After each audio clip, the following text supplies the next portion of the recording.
fucking gorgeous out there. It's October now. Yes, it's October now, yeah. Apparently. It's October. We're wearing the same shirts. Both wearing the same shirts, both got the exact same amount of facial hair. Yes, we did this on purpose. I thought about changing my t-shirt, and I made a point of just looking, just making sure you can see us both on the screen. Mine's branding. And I was just like, but you actually can't see what I'm wearing, you can just see like this bit of me. So, fuck it.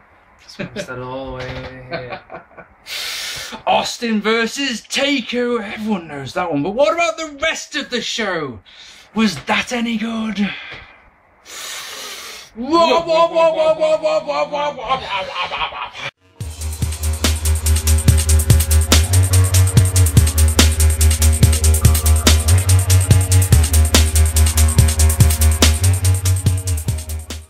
Hello, ladies and gentlemen, and welcome to this. It's another episode of Cashing In, Marking Out. Thank you so much for all your lovely feedback that you gave us last time. It's October now.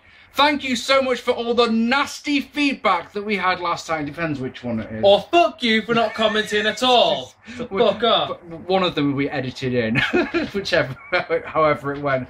Ladies and gentlemen, tonight we're going to be going back to the WWF and to the Attitude Era. Oh yes, the very height of the Attitude Era, as it were. So it's June the 28th. 1999. Raw is War. This is my choice of the three that we're doing in this particular taping. I chose this one. It's like an impact taping. It is, isn't it? We're doing like three in one go. Yeah, I chose this one because of the rating that it got. This episode of Raw got a 6.8 rating, a truly staggering. Do you know what Raw are doing now? Go on. I have no idea. I don't watch Raw. No, late 3s, 4. Okay. So you can just see how much a lot of wrestling fans have fucked off since the Monday Night Wars finished. WCW Nitro that night did a 3.6, which isn't exactly a bad figure, is it? It had, I mean, check this out. I know which show I would watch. If you've got a choice between Austin and Taker or Kevin Nash versus David Flair in a lumberjack match. We're doing it next. We're not. We're never going to do that one. Well, you might. If you people want it, then there's a chance you. No. Yeah. In a match, V1, our boy V1 would have loved. That Nitro had Funly and Regal versus and Benoit on it. Fucking yes. One good thing came out of that Nitro, and that was the debut of the Rap Is Crap tune by the West Texas Rednecks, which I absolutely fucking love. Absolutely love it. Anyway, so one big advantage straight away. This show is an hour less than the last one. Yes, so good. Oh, did you mention that the Nitro, the same Nitro on the same night, did a 3.6? Yes. So they got half the audience. Yes. Think how many people were watching wrestling that night. This show did a 6.8. Nitro did a 3.6. Massive amounts of people were watching wrestling at this time. I mean, I think people have said this on other podcasts, haven't they? If you weren't around at the time, you can't comprehend just how popular wrestling was. It's like at the time of recording this, spoilers, it's September. SmackDown on Friday that was just gone. Thursday. It's on Thursdays. Yes, it is on Thursday. The SmackDown we've just had got its lowest rating ever. Did you know that? I did not know that. No. I don't follow the Dirt You don't Sheets. watch it anymore, do you? Don't watch Dirt Sheets. Got their lowest rating ever. Got a 1.9. And the show's been going since 99. Yes, the lowest rating in 16 years. That's what we're dealing with, basically. So this one. King of the Ring 1999 was last night, as it were. A truly awful show. If you really want to watch what I thought of it, there is a link to my very old 1999 sucked review down below. Some guy screwed Austin out of the CEO ownership of the company, as it were, so that Vince McMahon and Shane McMahon could win their ladder match and regain control of the company. Already I'm happy as soon as this show starts because we get the classic Raw intro, and I was a very strict WWF guy during the wars, so this just made me a happy chappy. And ironically, we're in North Carolina after the Nitro that we watched as part 1 was in South Carolina. That's a nice little touch, isn't it? So Out comes the corporate ministry, and they're very happy. They've got balloons. Balloons descend from the roof. It doesn't look right, does it? No, that's a corporate thing, not a ministry thing. Yeah. Vince says it's a night for celebration. Sorry, this is going to take a while. Vince says it's a night for celebration, and we will never ever forget tonight. Last night, he and Shane kicked Austin's ass, and now they control the WWF. Shane proceeds to fire Austin as CEO. Vince says that Austin is now at the bottom rung of the ladder, while Midian and Paul Bearer hug in the middle of the ring while Vince is cutting this promo. Why not? Vince tells us that Austin is here and will compete tonight in a prelim match and will be taking the ring down after the show, which is all good. Vince then talks about how Undertaker beat Rock the night before and how the corporation are all in harmony, and at Fully Loaded it will be Undertaker defending the championship against Triple H, and both Undertaker and Triple H seem very, very pleased about this fact. But wait! Here's the big boss man! And he had turned face, but apparently is now back with the corporation. I love you guys, and there's a great big group hug. But then the glass shatters, and holy fuck, the pop that Austin gets is unfucking believable. He talks about the main event last night. He said it's a bunch of BS. He had a feeling that something would happen, so he took out an insurance policy. He said that before he lost the CEO, he wrote himself a new contract that was for more money. He booked himself in a title match tonight and made it so that if anyone interferes in that match, the title can change hands on a disqualification. This opening segment was 15 minutes long. Anyone today who can play... Will you get off the phone? Anyone who can... Sorry, that just took fucking ages. This lasted 15 minutes. But the thing is, it didn't at any point feel like a 15-minute long segment. Your description of it took fucking ages. Yeah, my description. The segment flew by. It was absolutely. It was a great... Look, I was just having a joke there. Yeah. The segment was amazing. It's just trying to talk it out takes forever. It's one of those things you just need to see. But like I said, the point I'm trying to make is that anyone who moans about Raw starting with a 15-minute promo these days, this is not a new thing.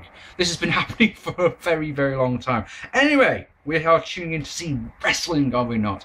Somewhere out there, our boy Jay Hunter spooged himself as our opening contest was Steve Blackman and Ken Shamrock fighting to a no contest in a weapons match where there's no fucking disqualifications or anything like that. It was a bit of a strange one. Last night, Ken Shamrock had been injured in his match with badass Billy Gunn. Blackman, more on him later. Yes, Blackman got some evil kendo stick shots in this one, didn't he? Yeah, he had his nunchucks as well. Oh, yeah, weapons. Quite impressive, because he's a very pajama pants. No, because he is a very skilled man when it comes to his weapons. Oh dear. Yeah, it was good. Shamrock begins to bleed from the mouth. Blackman lays into more shots, more bleeding, and then when Blackman thinks, well, that's enough of that, he just fucks off. Just leaves. So the match ends in, in a no contest. No contest. No contest. No contester. And then he just, in the back, Steve Blackman just walks home. Fuck it. Walks home from North Carolina with no shirt on. None of his things. With his bag of weapons. and Ken Shamrock yells at people. Oh, yeah. Match did the trick. I mean, gets Blackman over as a badass. It only lasted less than 3 minutes and it didn't have a finish, but I suppose it did the trick. Michael Cole brings out King of the Ring winner Billy Gunn. He talks about stealing the tag belts from the Acolytes last week. He talks about winning the King of the Ring, and now it's all about him. Hooray. Is he the worst King of the Ring, or is Mabel the worst? Oh, Mabel. No, Mabel got a world title. Mabel got a title shot. Billy Gunn got to kiss Rock's ass. Billy Gunn got to team up with Triple H again. Yay, woo. This brings out, it's just an open challenge, and out comes Triple H and Chyna, who want to talk about DX. They don't care about, you won the King of the Ring or anything like that. Apparently, X-Pac and Road Dogg are claiming the rights to the DX name, and so therefore are claiming all the royalties for that. So they're saying, basically, they make it Chyna and Billy Gunn versus X-Pac and Road Dogg at Fully Loaded. But wait, there's more, damn it! We haven't had enough talking. Sorry, out comes The Rock. Hunter had cost The Rock the championship at King of the Ring, so a big-ass brawl breaks out. This will not be the last time we see some brawling tonight. Just do a brawl count. What did you think of this bit? Everything Billy Gunn said, I couldn't give a shit about. Sorry. Right. So Billy Gunn came out. Yeah, Triple H came out and said some things. China stood there, and then Road Dogg came out, did a bit of a brawl. Then The Rock came out and did a bit of a brawl. It was a bit shit, if I'm honest. But you know, it propelled the feud. Like Billy Gunn said at the start of this promo that he's done with Bart, he's done with Road Dogg, he's done with X-Pac. It's all about him. What does he do? 30 seconds later, he teams up with Triple H in China in DX. Exactly the point I was about to make. It makes no sense. It just makes no sense at all. The exact point I was about to say. But it's all good because next you've got a fucking Chaz promo. Fuck off! Chaz says he's not Headbanger, which one was it? Mosh, sorry. I want to say Thrasher then. He's not Beaver Cleaver, which he was up until recently. Beaver Cleavage, sorry. I've got Cleaver written down. That's bad of me, isn't it? Yeah. He is Chaz. And that's that. It's Chaz. And next up we get some GTV footage. Did we ever find out who was making those vids?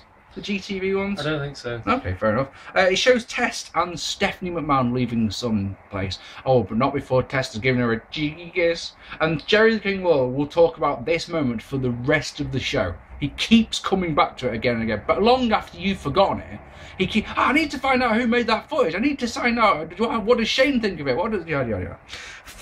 Next up is Meat. Meat! Complete with the Pretty Mean Sisters, which is Terry Runnels and Ryan Shamrock and Jacqueline. Ray, and he's facing Chaz. He's got Mariana with him. Is he beating Mariana yet? Not at this point. He's not beating her up yet. So the fuck off thing we're talking about hasn't even happened yet. Match lasts 2 whole minutes. Features a ton of interference, and Chaz gets the win after Mariana had got rid of Terry and he hits an inverted Death Valley driver thing. It was pretty cool. It looked great. It really did look good. In the back, fucking Terry Taylor, Jesus Christ, the Red Rooster is interviewing Test, but then the Mean Street Posse come in and they absolutely obliterate Test, don't they? Shane spears him through the set. Fucking it's amazing. Yes. And then we cut to the Undertaker, who sits and rolls his eyes. Mm-hmm. I don't know why. He's the Undertaker. We need to stop doing OSW shit. Sorry guys. I'm sure if people haven't seen OSW, it's like going, what the fuck are you guys talking about? And if they have seen other OSW, they're going to be like, God, those two are fucking obsessed with OSW, aren't they? Out comes Butt Plug Holly straight into another one. I call him Bob Core. Bob Core Holly comes out. And he says, don't think I forgot about you, Big Show. He's the big shot now, and he's going to beat up big guys. He cuts, in a big way. Cuts this promo. Big Show, Big Kane. Where he looks like he doesn't know what the next line is. It's like this. He goes, okay, Kane, why don't you come out here? Shit! Yeah, it's like he's taking a pause while he remembers what the next thing is. The point is that he's pissed off with Big Show, but he calls Kane out, which is never ever a good thing. And then in one of those, how he beat Kane! But only when Big Show came out and choked on. Big Show, New Year's baby. New Year's baby. There's another one. Ding. Yeah, ding.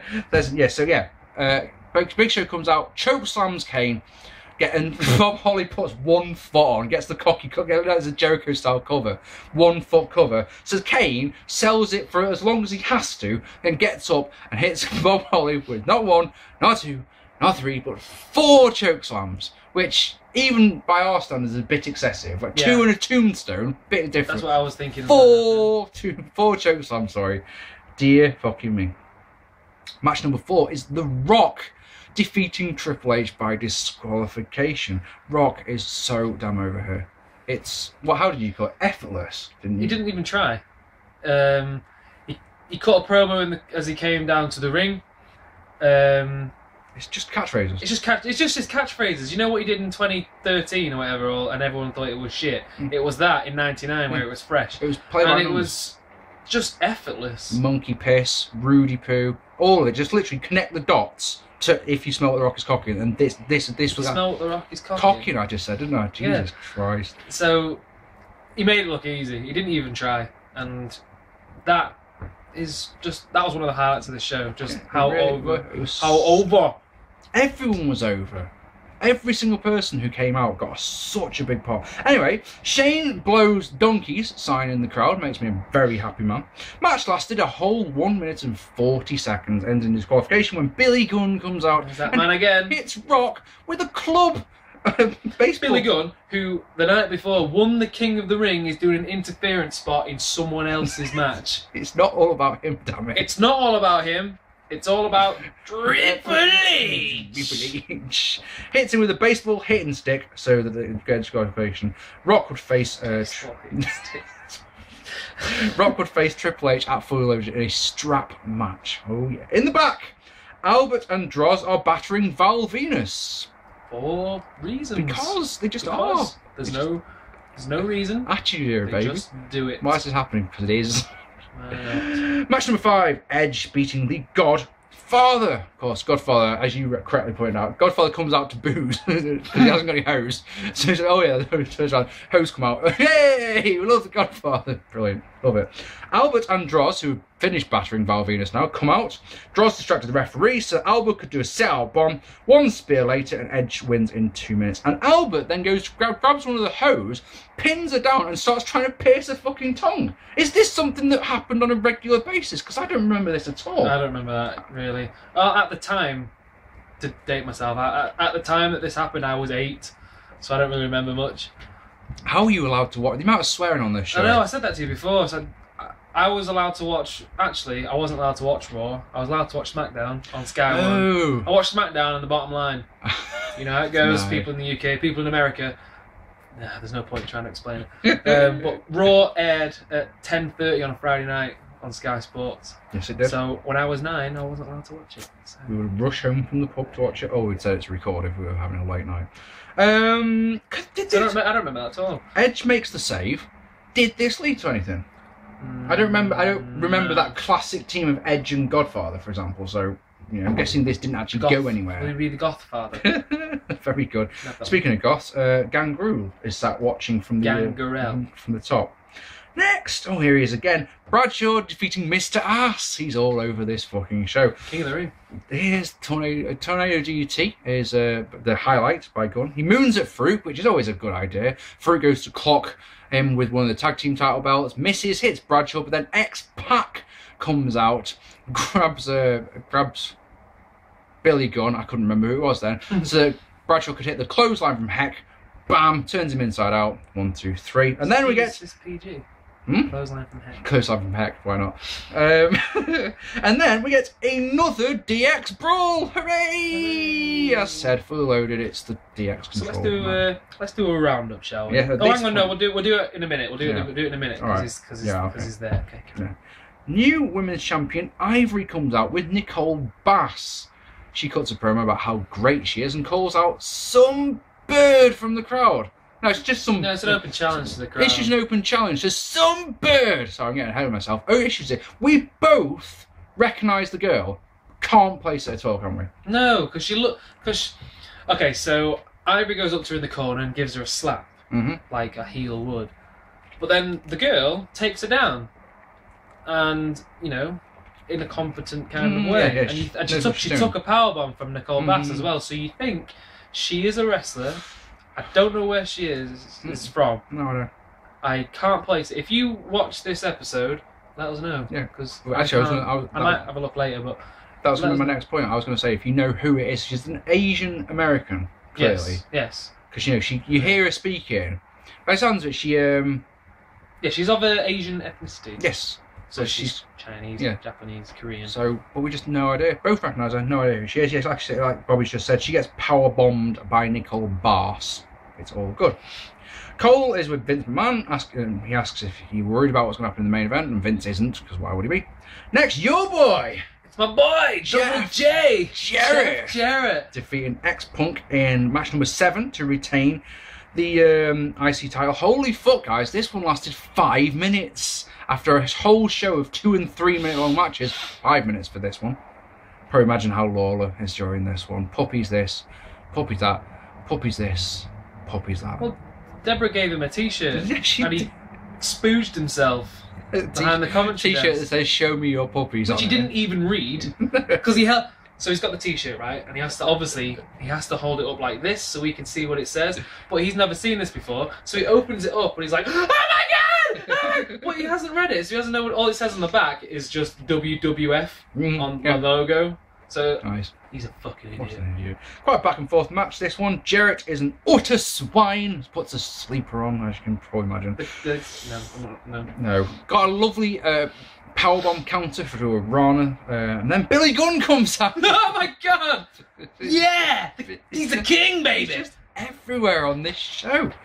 He hits a spin kick. The distraction means that Pat can use the guitar, but Gunn gets a famous so that Jeff Jarrett can cover, get the win at 5 minutes and 2 seconds, and yes, another DX brawl breaks out. Now would be a good time to recap. Right. How many brawls? Okay. Steve! How many brawls? So, Mark! How many DX brawls were on this show? By my count, I've got 3 DX brawls, and then we've got there was the brawl at the end of the Edge and Godfather match with Droz. That's 4. And then, have I missed anything else? There was Albert and Droz beat up Val Venus. That was brawling. Mean Street Posse and Test, that's 6. There was a bit of a schmoz during Meat and Chaz between the women. That's 7. Yep, good point. Hold on, let's have a bit of a look. Oh, Big Show interfered for Bob Holly Brawling. and Kane. There's Wasn't 8. arrested. Did you notice that? Yes. Remember on our last show, while the cat got arrested for interfering in a match, there was 19 million interferences in the show and not one person was arrested. That's racist. It's just, right, and to recap on Billy Gunn. Let's talk about Billy Gunn, King of the Ring. We've just said, who was worse, Mabel or Billy Gunn? Mabel got a world title match at SummerSlam. Yes, he did. Billy Gunn didn't. On this show, the first couple of sentences he said was that he's done with Bart Gunn, he's done with Road Dogg, and he's done with X-Pac, and it's all about him. What does he do? He aligns himself with Triple H and Chyna. And then he beats up The Rock, who's in a feud with the Triple H, so he doesn't do anything for himself. Yep. Not until after Fully Loaded. Then he helps Jeff Jarrett win, and then he gets his ass kicked by Bradshaw. So that's your King of the Ring. Nice. He's a bitch for everyone else's feuds. There you go. Well said. King of the Ring. King of the Ring, Billy Gunn. Just still sounds wrong. Main event. What we came for this one, which of course is Steve Austin defeating The Undertaker to win the WWF Championship. Holy fuck. Austin's pop again when he comes out. It's just stupid. Champion comes out first. Bothers me. Doesn't bother me. It bothers me. Doesn't bother me for this one because Steve Austin is over. Yeah, I suppose. Austin controls until Barry uses a shoe. Who uses a shoe? Who uses a shoe? Honestly. Taker batters Austin complete with chinlock because he's evil. Obviously, he has to do that. Austin escapes with a jawbreaker, which isn't a stunner. Just it's the same jawbreaker move. Is his head, stunner is his arm. After some brawling, to ringside we go. Back to a chinlock, and then Austin counters a tombstone into a stunner. But this is a really good near fall, isn't it? Because literally at 2.5, Paul Bearer pulls the referee out, which we like. And then a second stunner, bit of a botch. It looks like he's meant to duck under and then hit the stunner, but it still falls apart and bounces off each other. He loses his thought for a second and runs off the ropes. They have a little bit of an awkward little... hit the stunner, bam! 1, 2, 3... 12:02. By God, this match is longer than all the other matches put together. Really? Oh no, it's not. No, it's there or thereabouts. Yeah. Steve Austin and then Taker wins beats the on world Austin title. After the bell, busting him open. And it's something we don't see these days, as you were pointing out earlier on. Title changes happening on Raw, and of course the place goes absolutely bonkers. What do you think of this show? This show flew by. Nitro dragged. That was painful to watch in some ways. This show, like 45 minutes had gone, and we had no idea where it went. And I thought this show was, look, apart from the main event, there was nothing really outstanding. Again, you know, this is what we're doing. We're doing one moment on a show. So there's nothing that really stands out apart from the main event.